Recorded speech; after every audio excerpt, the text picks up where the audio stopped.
recordings are prohibited of any kind, are prohibited either in the courtroom, here in Department 4, Department 1, or the parties appearing on that. There's to be no live tweeting, no electronic, and again, no recording of the proceeding is permitted. So next I'm going to get the appearance of the attorneys and the parties, and then I want to hear from Ms. Spears and Mr. Ingham and then the other parties. And then we'll discuss the housekeeping matters once we're done with that. And then there's an issue that I want to discuss with the parties before we conclude. So I'm going to get the appearance of counsel first, and then I'm going to get the appearance of the parties. So I'm going to start first with, and I'm just doing it in the order in which I have everybody here. So it's no particular order other than the order that's listed on the sheet that I have. Mr. Nelson, I got you on video.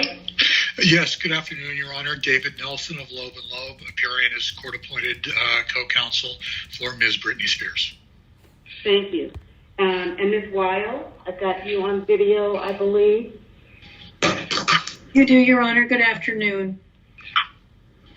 Yes, and Mr. Pearson, I got you on video, I believe, as well. Yes, Your Honor. Good afternoon. Ron Pearson of Loeb & Loeb, court-appointed counsel for Ms. Britney Spears. Thank you. And Mr. Ingham, I've got you on video this afternoon. Yes, good afternoon, Your Honor. Samuel Ingham, court-appointed counsel for Britney Jean Spears. Thank you. And Ms. Wright, I've got you on video. Yes, good afternoon. Lori Ann Wright, Wright Kim Douglas. I'm the attorney for Jody Montgomery, who serves as the temporary conservator of the person. Thank you. And Ms. Cohen, I've got you on video as well. Yes, Your Honor. Gerald Cohen of Freeman and Smiley, appearing for James P. Spears. Thank you. And Ms. Thoreen, I've got you on video as well. Yes, good afternoon, Your Honor. Vivian Thoreen of Holland & Knight, appearing on behalf of James P. Spears, State. Thank you. Thank you. And Mr. Jones, I've got you on video this afternoon. Yes, Your Honor. Good afternoon. Gladstone, Jones, and Jones Swanson on behalf of Lynn Spears. Thank you for having us. Yes, of course. And then I want to get the appearances of the parties. I'm going to start with Britney Jean Spears. Good afternoon, Ms. Spears. I believe you're on the telephone. Hi, good afternoon. Good afternoon. Thank you for coming in today. And Ms. Montgomery, I've got you on video. Yes, good afternoon. Jody Pace Montgomery, temporary conservator for Britney Spears. Thank you. And Ms. Lynn Spears, I got you on video, I believe. No, I'm on telephone, John. Oh, okay. Not a problem. Good afternoon, Ms. Spears. And Mr. Spears, I'm showing you on video, but you might be on the phone. Yes, Your Honor, I'm on the phone. I'm James P. Spears, co-conservator of the estate of Britney Jean Spears. Thank you. And also, I believe Miss Lynn Swan, you're on the phone. Is that correct? Yes, Your Honor. Good afternoon. This is Lynn Swanson from Jones Swanson. I'm here on behalf of Lynn Spears. Yes, good afternoon to you as well. And so, Mr. Ingham, you know, the status hearing was set at your request because Ms. Spears did want to address the court this afternoon. But before I get to her, I wanted to talk to you first to see if you had anything you wanted to say before I go to her. Yes, thank you, Your Honor. I greatly appreciate that. This indeed is a special status hearing that was set at the request of my client. As I understand it, the only item on the agenda, apart from whatever questions the court would like to ask, is the opportunity for my client to address the court. We have employed this procedure several times in the past, both in this department and in the previous department that handled this case. And essentially, my client, at any time that she wants to address the court will make itself available and set a status hearing such as this one. This is, the ground rules here, I believe, are very simple. It's an open-ended hearing. My client is free to discuss any aspect of the conservatorship that she wishes, and is welcome to say whatever she likes. For the record, I would like to state that I have not in any way attempted to control or filter or edit anything that she has to say today. These are entirely her words, and she's on her own independent phone connection. I will not interrupt her at any point. That once she starts speaking, irrespective of what she says, I will not in any way attempt to stop her from speaking or text her or anything else. And I would ask the same courtesy of all counsel that once she starts, I would appreciate it if she would be allowed to finish in her own due course. And that's really all I have to say, Your Honor, at this point. Thank you, Mr. Ingham. So I would also echo what Mr. Ingham said, that when Ms. Spears is speaking, please nobody try to reach out to her by, in any way. Did any of the counsel have anything they wanted to say before I hear from Ms. Spears? Your Honor, this is Ms. Wright. I did want to ask, we don't know, obviously, what Ms. Spears is going to say, and we're happy that she's here today to address her concerns with the court. But if what she's going to say may impact her medical privacy, my client does hold those medical privacy rights, and I would ask that we please seal the transcript and clear the courtroom so we can preserve those medical rights. I think it's really important. And it could be that she brings up issues related to her family and her minor children, and they have their own privacy rights. And I think anything said about them. They've done a good job at exploiting my life and the way that they've done my life. So I feel like it should be an open court hearing, and they should listen and hear what I have to say. Oh, okay, that was Ms. Spears speaking. That was me, yes. Thank you, Ms. Spears. All righty. So with that said, Mr. Ingham, did you have anything you wanted to say before I have Ms. Spears speak to the court? Your Honor, all I was going to say is that my client has indicated to me that she wants the hearing to be open. Okay. All right. So, Ms. Spears, and thank you for your interest in appearing in the court today. And I do recall the last time that I had a chance to meet you. So I'm glad that you're back here today as well. You were here, I believe, in 2019. I believe we were in the court. So I'm happy to hear from you, Ms. Spears. So you may feel free to address me at this point. Okay, well, I just got a new phone, so bear with me. Okay, so I have this written down. I have a lot to say, so bear with me. Basically, a lot has happened since 2 years ago, the last time I wrote all this down. The last time I was in court. I will be honest with you, I haven't been back to court in a long time because I don't think I was heard on any level when I came to court the last time. I brought 4 sheets of paper in my hands and wrote in length what I had been through the last 4 months before I came there. The people who did that to me should not be able to walk away so easily. I'll recap. I was on tour in 2018. I was forced to do. My management said if I don't do this tour, I will have to find an attorney. Ms. Spears, I hate to interrupt you, but my court reporter is taking down what you're saying. Okay. And so you have to speak a little more slowly. Oh, of course, yes. Okay, I apologize. Great. Everything you're saying. Okay. Sure.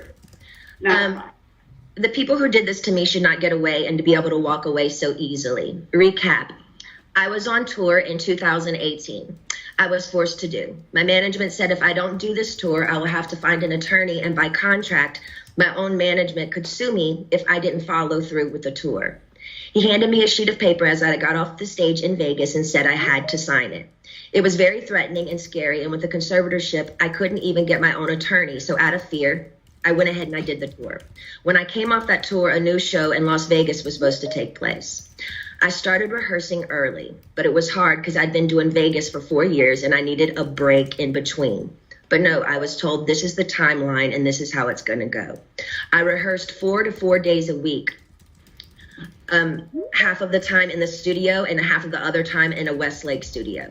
I was basically directing most of the show with my whereabouts where I preferred to rehearse and actually did most of the choreography, meaning I taught my dancers my new choreography myself. I take everything I do very seriously. There's tons of video with me at rehearsals. I wasn't good. I was great. I led a room of 16 new dancers in rehearsals. It's funny to hear my manager's side of the story. They all said I wasn't participating in rehearsals and I never agreed to take my medication, which my medication is only taken in the mornings, never at rehearsal. They don't even see me. So why are they even claiming that?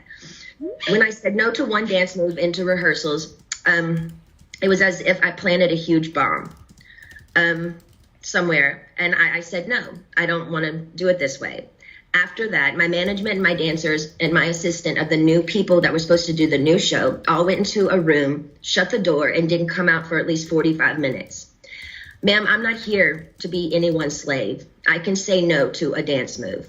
I was told by my, at the time, therapist, Dr. Benson, who died, that my manager called him in that moment and told him I wasn't cooperating or following the guidelines in rehearsals. And he also said I wasn't taking my medication, which is so dumb because I've had the same lady every morning for the past 8 years give me my same medication, and I'm nowhere near these stupid people. It made no sense at all. There was a week period where they were nice to me and they said, I don't want to do, and I told them I don't want to do the, they were nice to me. They said, if I don't want to do the new Vegas show, I don't have to, because I was getting really nervous.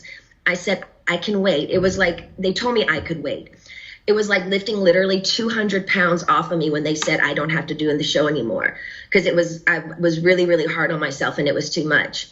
I couldn't take it anymore. So I remember telling my assistant, but you know what? I feel weird if I say no. I feel like they're going to come back and be mean to me or punish me or something.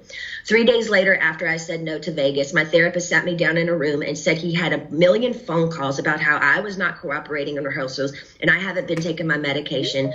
All of this was a false. He immediately the next day put me on lithium out of nowhere. He took me off my normal meds I'd been on for 5 years. And lithium is a very, very strong and completely different medication compared to what I was used to.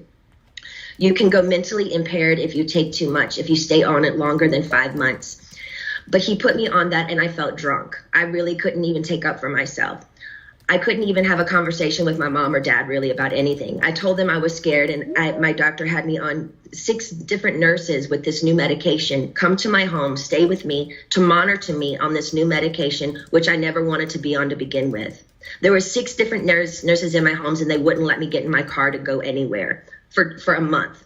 Not only did my family not do a goddamn thing, my dad was all for it. Anything that happened to me had to be approved by my dad. And my dad he acted like he didn't know that I was told I had to be tested over the Christmas holidays before they sent me away when my kids went home to Louisiana. He was the one who approved all of it. My whole family did nothing. Over the 2-week holiday, a lady came into my home for 4 hours a day, sat me down and did a psych test on me.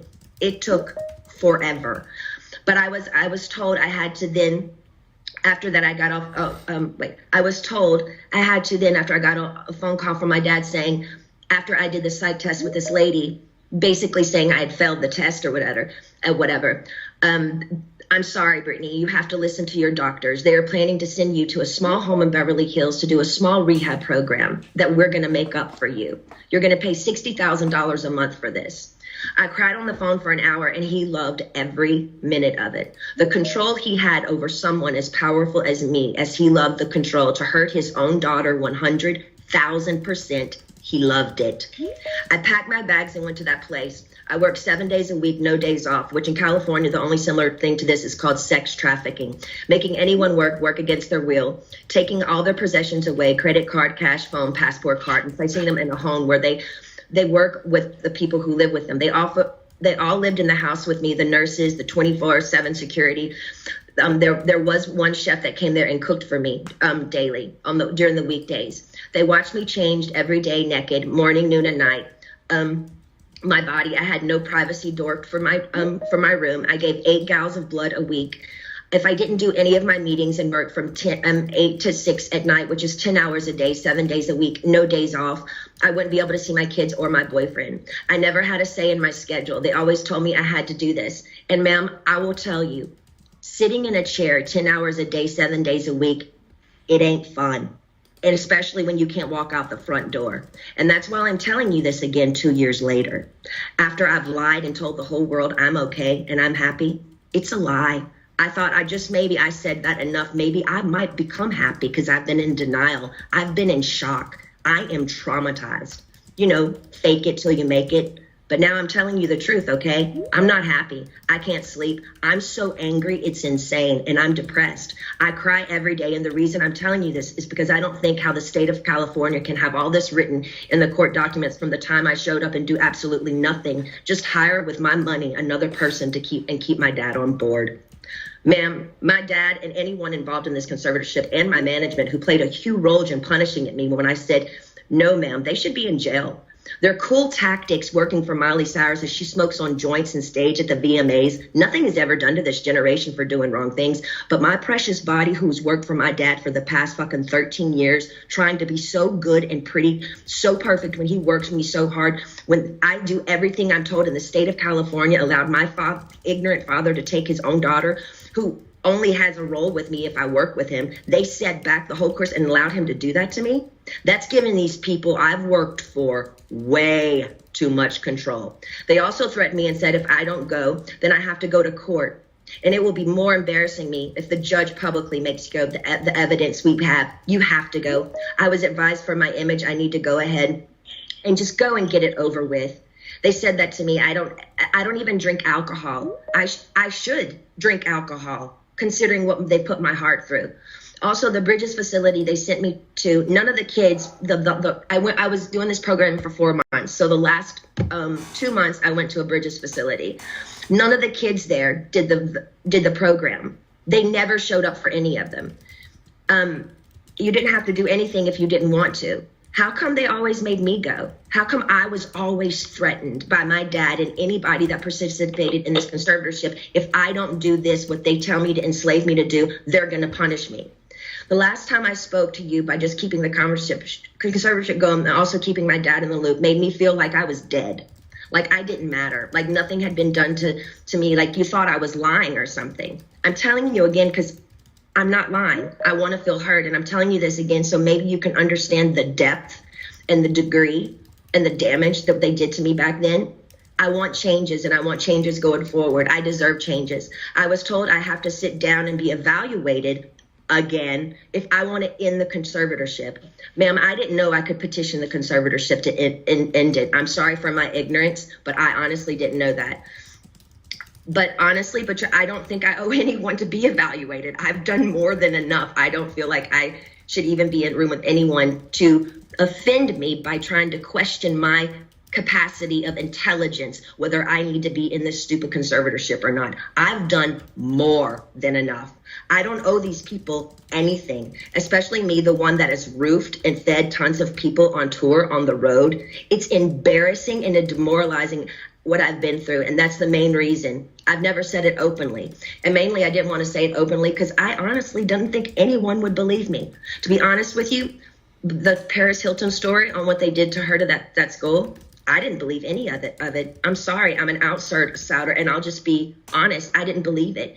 And maybe I'm wrong, and that's why I didn't want to say any of this to anybody, to the public, because I thought people would make fun of me or laugh at me and say, she's lying, she's got everything, she's Britney Spears. I'm not lying. I just want my life back, and it's been 13 years, and it's enough. It's been a long time since I've owned my money, and it's my wish and my dream for all of this to end without being tested. Again, it makes no sense whatsoever for the state of California to sit back and literally watch me with their own 2 eyes make a living for so many people and pay so many people trucks and buses on tour on the road with me and be told I'm not good enough. But I'm great at what I do, and I allow these people to control what I do, ma'am, and it's enough. It makes no sense at all. Now, going forward, I'm not willing to meet or see anyone I've met with enough people against my will. I'm done. All I want is to own my money for this to end and my boyfriend to drive me in his fucking car. And I would honestly like to sue my family, to be totally honest with you.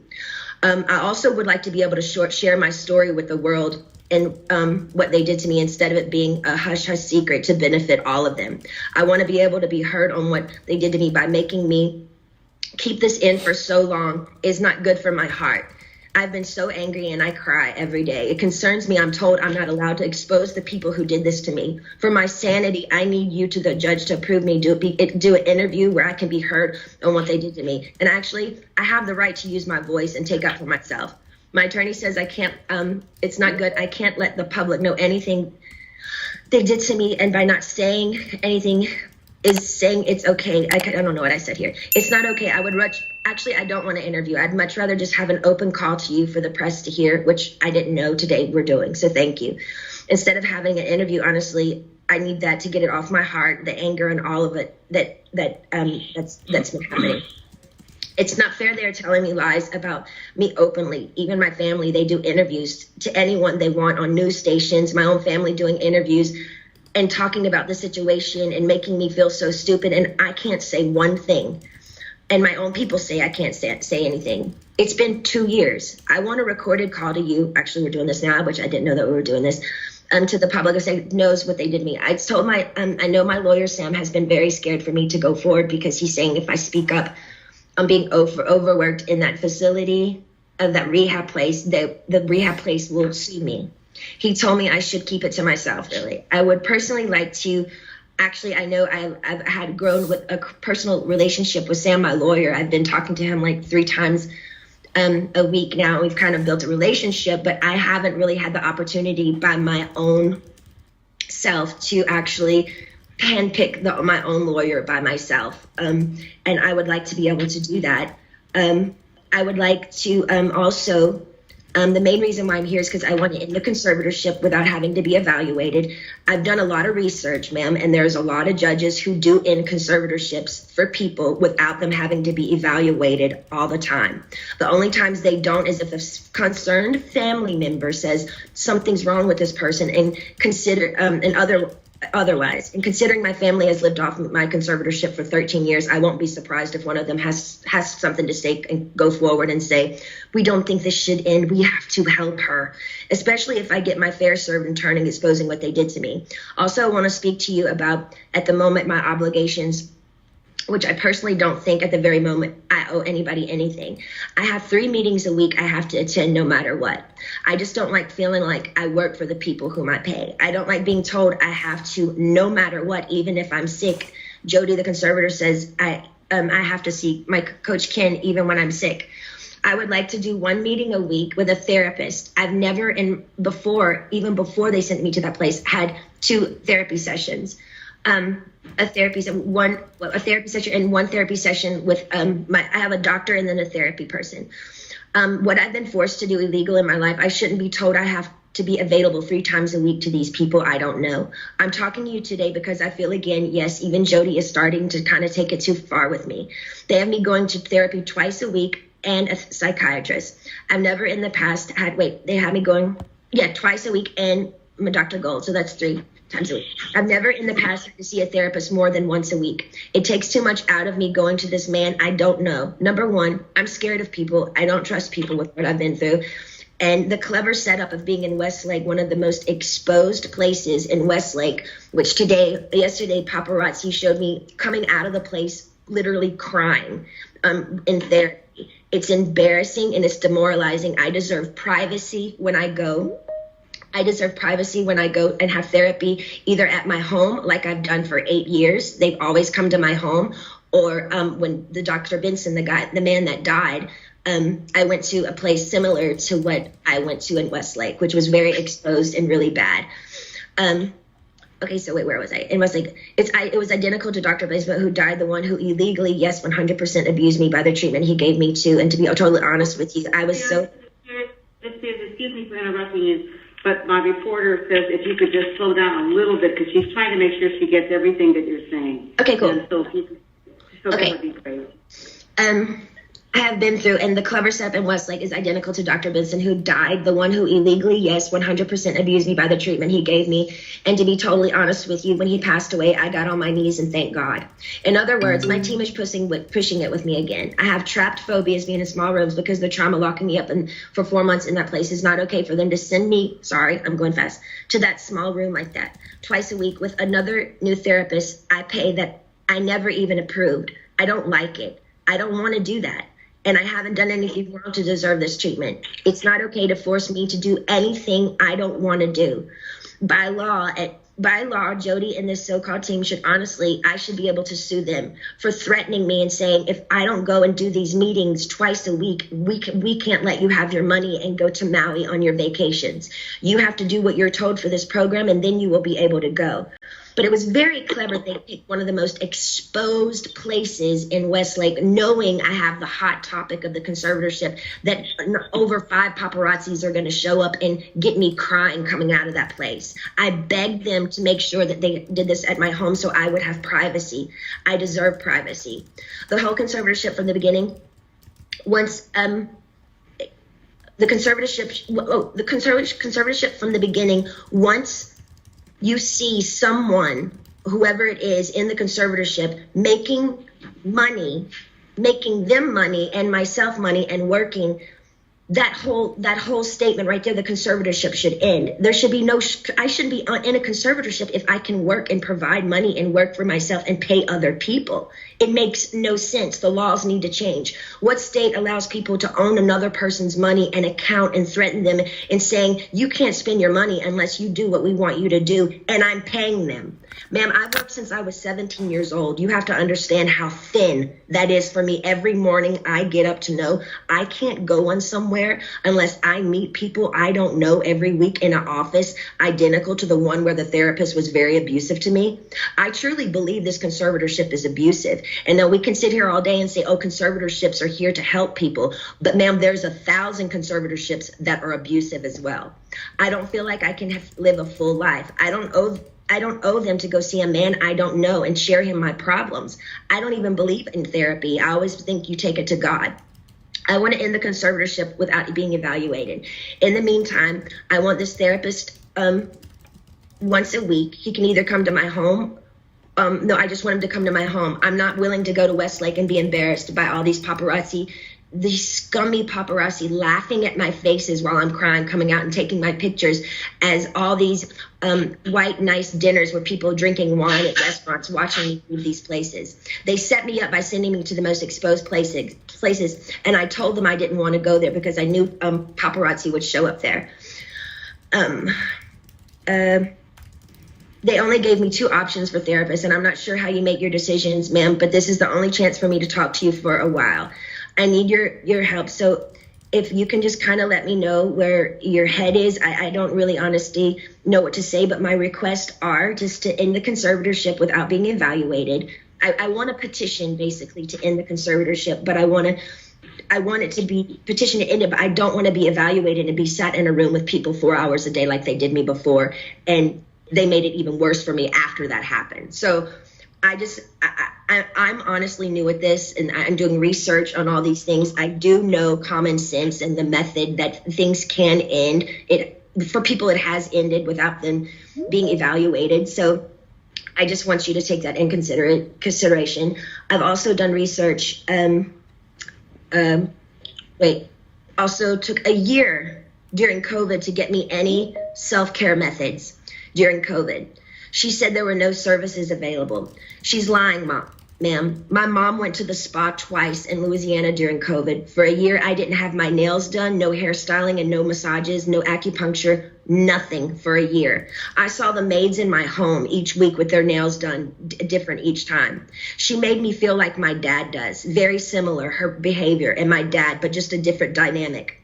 Team wants me to work and stay home instead of having longer vacations. They are used to me sort of doing a weekly routine for them, and I'm over it. I don't feel like I owe them anything at this point. They need to be reminded they actually work for me. They tricked me by sending me to the, okay, I repeated myself there.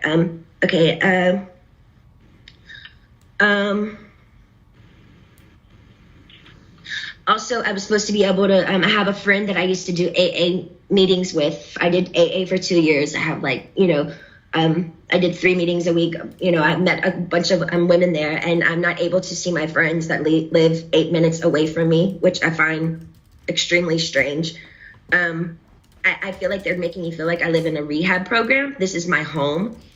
I'd like for my boyfriend to be able to drive me in his car. And I want to meet with a therapist once a week, not twice a week. And I want him to come to my home because I actually know I do need a little therapy. I was told, hold on.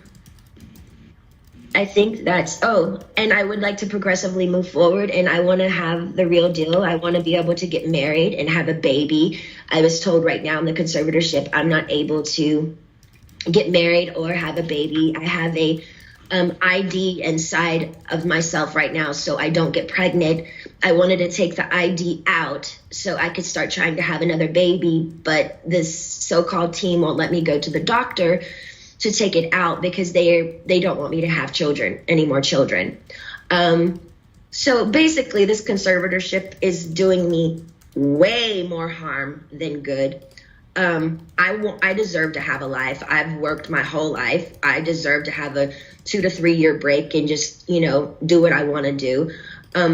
But I do feel like there is a crunch here, and I feel like I feel open and I'm okay to talk to you today about it, but I wish I could stay with you on the phone forever, because when I get off the phone with you, all of a sudden, I hear all these no's, no, and then all of a sudden I feel ganged up on, and I feel bullied, and I feel left out and alone, and I'm tired of feeling alone. I deserve to have the same rights as anybody does by having a child, a family, any of those things, and more so. And that's all I wanted to say to you, and thank you so much for letting me speak to you today. Oh, Ms. Spears, you're quite welcome. And also, I just want to tell you that I certainly am sensitive to everything that you said and how you're feeling. And I know that it took a lot of courage for you to say everything you had to say today. And I want to let you know that the court does appreciate your coming on the line and sharing how you're feeling. Okay, well, thank you so much for, giving me this opportunity. Thank you. You're certainly welcome. Mr. Ingham, you know that there are methods to get conservatorship terminated, and if that's something that you're looking at doing, you can certainly file a petition for the court to consider that. Your Honor, it's difficult for me to respond to that issue without breaching attorney-client privilege, and so therefore I won't even try to touch on that issue. I am concerned about several of the issues that my client has raised here, and I think that the other family members and fiduciaries here will doubtless want to weigh in some fashion. If my client directs me to file a petition to terminate, I'm happy to do that. So far, she has not done that. That's the most that I will say about that issue. With regard to the issue of private counsel or replacing me as her counsel, I am happy to take guidance from the court as to how you would like to set that issue up and how you would like to deal with it. So I will not make any comment other than the fact that I serve at the pleasure of the court, and if the court decides that I should be replaced by someone else, then that's fine with me, however the court wants to handle that. And I suspect that Ms. Montgomery or her counsel will want to respond on the medical side, but from my point of view, in a procedural sense, I think it's obvious to me that we have a disagreement between my client and the conservator of her person, temporary conservator of her person, as to her current care plan. And so it seems to me that the simple way to resolve that issue is to have the conservator of the person file a proposed care plan, set it for hearing, and have my client have a chance to address it and deal with it. It seems like we're past the point that it can be negotiated between the two of them. So I believe that that's about all I would want to say at this point, and would defer to other counsel to respond to their perspective. Mr. Ingham, thank you. And I certainly don't want you to get into the attorney-client discussions, obviously, between you and Ms. Spears.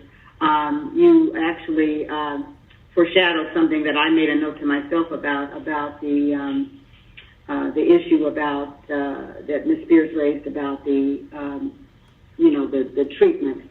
And I was going to ask Ms. Wright and Ms. Montgomery, and I think certainly following that care plan and having it set for hearing or something would be appropriate. But I was actually going to tell them to look into that, because obviously it's something that's causing a concern. We don't want to do anything that's going to be the reverse of what's trying to be accomplished. But Ms. Wright, I'm happy to hear from you at this point. I think you're muted, Ms. Wright. You're muted. There we go. Thank you, Your Honor. This is Ms. Wright.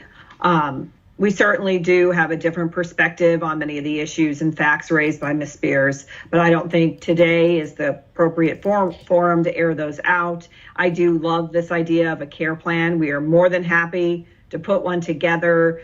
My client works with a medical team of very highly qualified and vetted medical professionals. Any decision she makes is with their input and their recommendations. And so we certainly have those ready. We can put them into a care plan. My only concern is, as we go into these in more detail, I am very concerned with Ms. Spears' medical privacy. And I don't think the details of her care plan and the progress she's been making and her conditions should be in the public forum. So I would just ask that when we file the care plan, we obviously will provide it to everyone who is a party on this case, but I think it should be sealed from the public. I don't think this is the best way to vet out a conservatee's mental health issues and her care plan. It's just not the way to do it. I think we should do it under seal, and that would be my request for that care plan. Happy to file it and happy to have a hearing on it. Well, if you want to file a motion prior to the hearing on that certainly is your right to do that. Sure, we'll just have to talk about timing to accommodate that motion and then the filing of the care plan. Sure. But I just appreciate Ms. Spears. It takes a lot of courage. But I have to be in agreement to this care plan. I can't be forced to do what I don't want to do. Okay, and I think that there's a way to try to, And ma'am, and honestly, between you, me and there's nothing. I don't mind doing therapy twice a week. It's the way that they exposed me in that place, and where paparazzi are loaded there, and I drive a lot, but I never get out of my car, and so. All I want, it's very simple. I would just like this man to come to my house twice a week, and that's it. That's it. I'm not asking for, Badai Central from Italy to come and visit me for therapy. I just want a man to come here twice a week and do the therapy thing. That's what I want to do. So I just want you to know my request.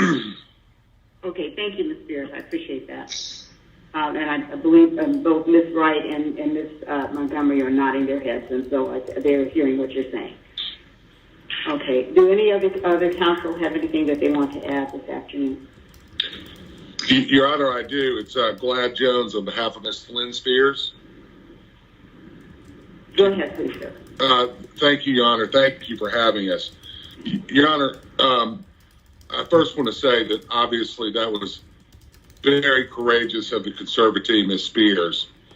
And her mother has great concern about this. But one thing I want to raise with the court, that I want to make sure that we don't leave this hearing today and forget about what Ms. Spears said, is that when she was there in May of 2019, she doesn't feel like she was heard. And it feels incumbent upon me to ask the court that we make sure that today Ms. Spears is heard. And to that end, one of the things that she said that is going to very much dictate what happens here, and this is no slight against any counsel in this case, but the request for her to have her own counsel, I would respectfully suggest, Your Honor, given that she articulated the reasons why she wanted that I believe that the court must take that up at its earliest convenience, because that issue may very well dictate what happens in terms of step 2, 3, and 4. Similarly, this healthcare plan, I also asked the court to take that up immediately. These are complaints and concerns that we did hear about in May of 2019.